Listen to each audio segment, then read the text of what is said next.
L'actualité bien filtrée par des professionnels de médias, c'est sur Scoop FM. Suivez nos éditions d'information sur nos chaînes partenaires à Lubumbashi, sur Sky Radio à 6h, 9h, 12h, 15h, 19h et 21h. À Kipushi sur la radio communautaire Moïseni à 9h, 10h et 21h juste. Mais également sur Kipushi 24 à 8h30, 12h30, 16h juste, 18h30 et 21h30. Le journal des Scoop FM passe aussi à Likasi sur Canal CTV 88.4 MHz et sur Unili Radio 88.0 à 6h, 9h, 13h et 20h. Suivez-nous également à Kasumbalesa sur Marafiki Radio 88.8 MHz à 10h, 12h et 18h. Suivez-nous également en Bougimaï sur Télédiéba 89.1 MHz à 7h juste, 15h juste et 23h juste. Scoop FM, l'actualité est en continu sur notre page Facebook et sur notre chaîne YouTube. Pour plus d'informations, contactez-nous au +243 97 62 31 31 9. Scoop FM, la neutralité réelle, la neutralité réelle.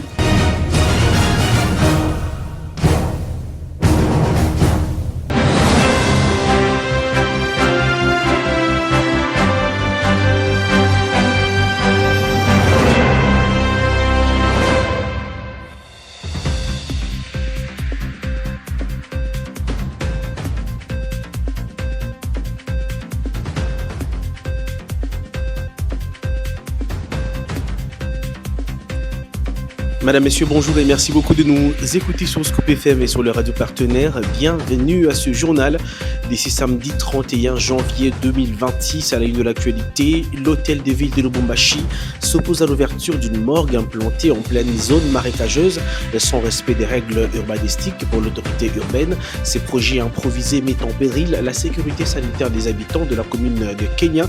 Les détails à suivre tout à l'heure dans ce journal. Le comité sportif du Kipisa Mazembe Anglebert a par le biais de son secrétaire Frédéric Kitenge Kinkumba confirmé le départ du coach Lamine Mamadou Ndiaye du staff technique de Corbeau du Kamalundo et par la même occasion annoncé l'arrivée du technicien algérien Slimane Rao sur le banc de Mazembe. Les détails à suivre dans ce journal.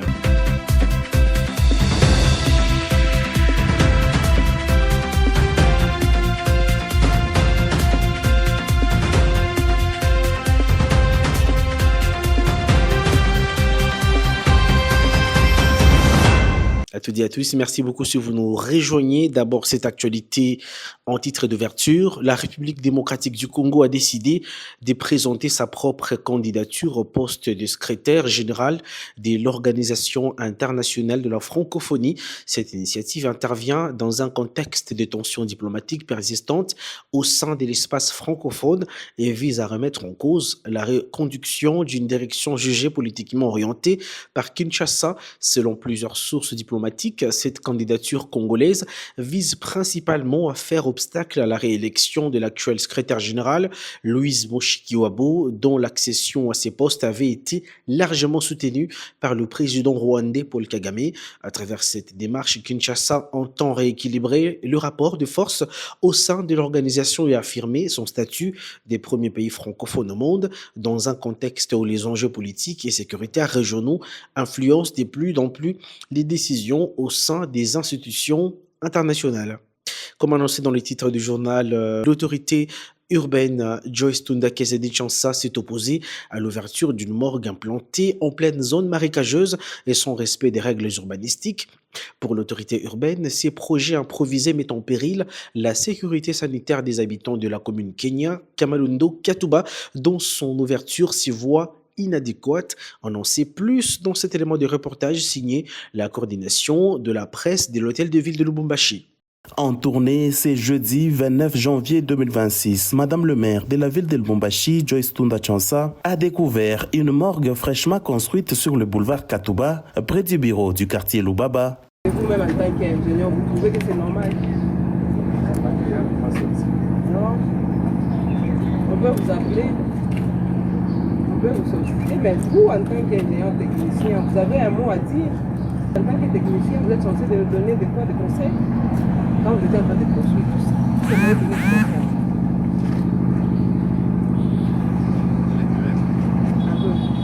êtes Sur place, son verdict est tombé. Le site est inadapté et l'ouvrage truffé d'irrégularités, édifié sur un terrain marécageux. À proximité immédiate des habitations et d'un passage menant vers la rivière Lubumbashi, la morgue expose les riverains à des graves risques sanitaires. Les services techniques ont relevé l'absence des systèmes d'évacuation des eaux usées, l'implantation sur une avenue à forte circulation et l'absence totale d'espace de stationnement. Et pire encore, les promoteurs reconnaissent n'avoir jamais sollicité l'avis des autorités compétentes. Face à ces manquements, Joyce Tunda Chonsa a tranché. Aucune autorisation ne sera délivrée. Pour elle, cette morgue viole les normes urbanistiques et compromet la sécurité des habitants. Alors ma mère, je suis vraiment très désolée de vous annoncer, après les constats, que ça sera très difficile qu'on puisse vous donner l'autorisation de fonctionnement. Avec tout ce qu'on a constaté, je pense que les techniciens sont ici présents, sont témoins de ce qu'on a vu.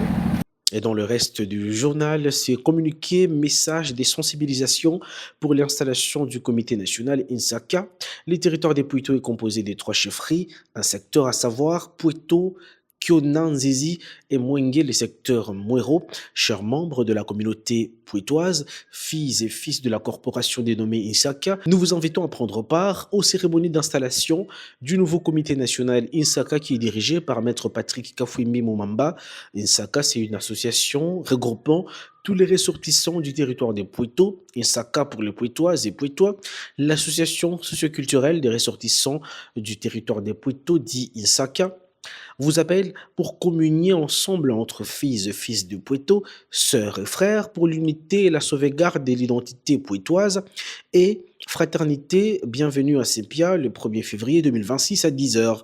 De partout le Haut-Katanga et en dehors de la province, vous êtes conviés à participer. Votre présence est une voix haute pour l'existence de notre territoire des Pouito. Bienvenue pour dire à la renaissance de notre territoire des Pouito. Bienvenue pour l'unification de notre territoire des Pouito. Bienvenue que ensemble défendons et faire rayonner notre territoire des Pouito. Bienvenue ensemble en se rassemblant pour donner la lumière à notre territoire des Pouito, qui vivent les Pouitois, qui vivent le nouveau comité régional. Ces communiqués nous parvenus dans ce journal.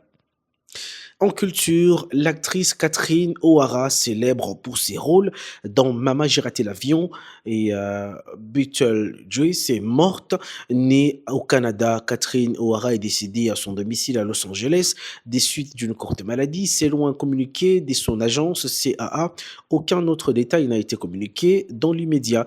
Ancienne membre de la troupe théâtrale Second City de Toronto, elle était également l'une des créatrices de l'émission humoristique Sketchers, Second City Television, qui contribuera à lancer la carrière d'autres humoristes canadiens, des renoms comme Martin Short et Andrea Martin.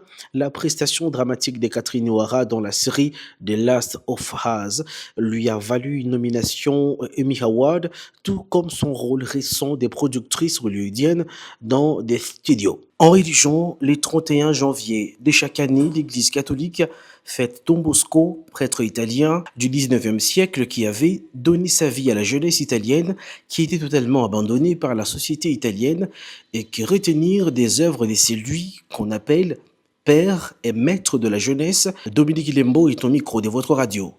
Le 31 janvier de chaque année, dans l'Église catholique, on fête la fête de Don Bosco. Don Bosco fut un prêtre italien qui avait donné toute sa vie pour les jeunes. Juste après son ordination en 1841, Don Bosco était frappé par l'abandon total de la société et de l'État italien des jeunes qui circulaient ça et là, des jeunes qui étaient désœuvrés, qui ne faisaient pratiquement rien. Et Don Bosco se disait, s'il faut laisser cette situation évoluer de la sorte, en tout cas, dans les jours à venir, on peut enregistrer beaucoup de dégâts. Qu'est-ce qu'il fallait faire? Don Bosco s'était donné cette mission-là de les encadrer. Et tout part un certain 8 décembre 1846, Don Bosco s'est préparé à dire la messe. Il était dans la sacristie. Un jeune aussi s'était éclipsé dans la sacristie. Ce jeune-là s'appelait Barthélemy. Barthélemy, c'est grâce à ces jeunes-là que Don Bosco avait lancé son œuvre d'encadrement des jeunes. Et quand vous revenez ici au Congo, vous allez voir chez les prêtres salésiens, eux aussi accueillent des jeunes qui sont désœuvrés. De Chégué, au centre-ville, je donne un exemple, il y a un centre qui accueille le jeune désœuvré. Bakanjaville, qui est juste à côté de Twendele, vous allez à la Cité des Jeunes. C'est un centre de prêtres salésiens, il y a Magone également, et quand vous êtes à la Rouachi, à la Maison des Jeunes, il y a aussi du côté Tchem-Tchem, vous allez voir que dans ce centre, on apprend aux jeunes de métiers comme la menuiserie, la soudure, la maçonnerie. On donne ça aux jeunes pour que ces jeunes-là, quelques années plus tard, ces jeunes puissent se retrouver. Et chez le fils de Marie Auxiliatrice, chez les sœurs, il y a aussi le centre Laura Vicuna, si je ne me trompe pas, qui accueille les filles, ces centres est sur Camagnola. Et c'est dans le but ou dans le souci de perpétrer l'œuvre de Don Bosco dans le monde entier.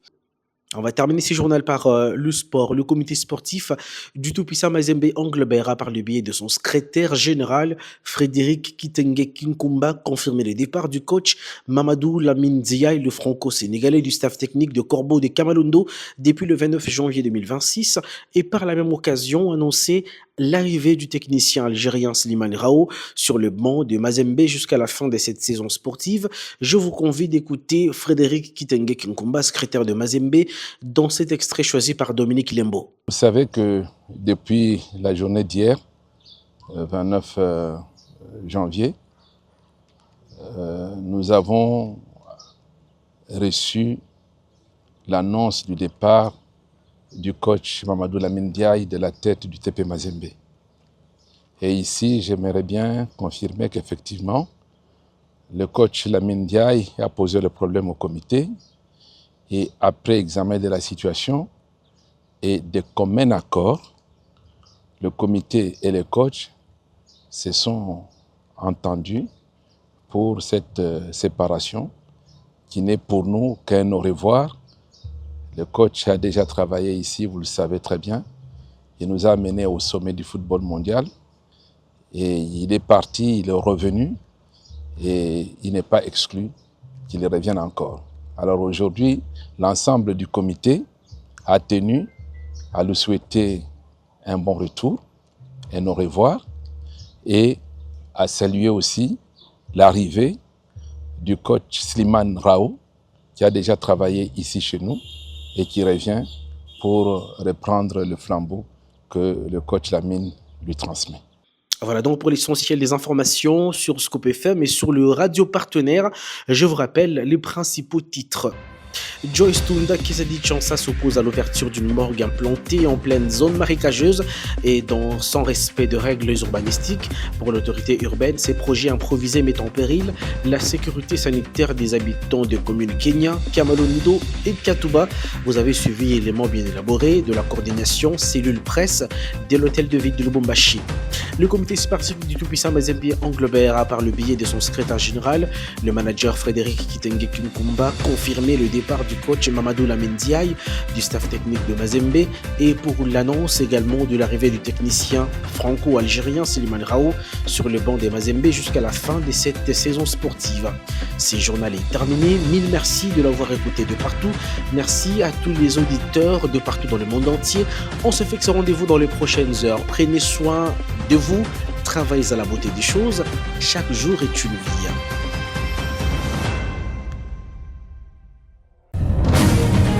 L'actualité bien filtrée par des professionnels de médias, c'est sur Scoop FM. Suivez nos éditions d'information sur nos chaînes partenaires à Lubumbashi, sur Sky Radio à 6h, 9h, 12h, 15h, 19h et 21h. À Kipushi sur la radio communautaire Moïseni à 9h, 10h et 21h juste. Mais également sur Kipushi 24 à 8h30, 12h30, 16h juste, 18h30 et 21h30.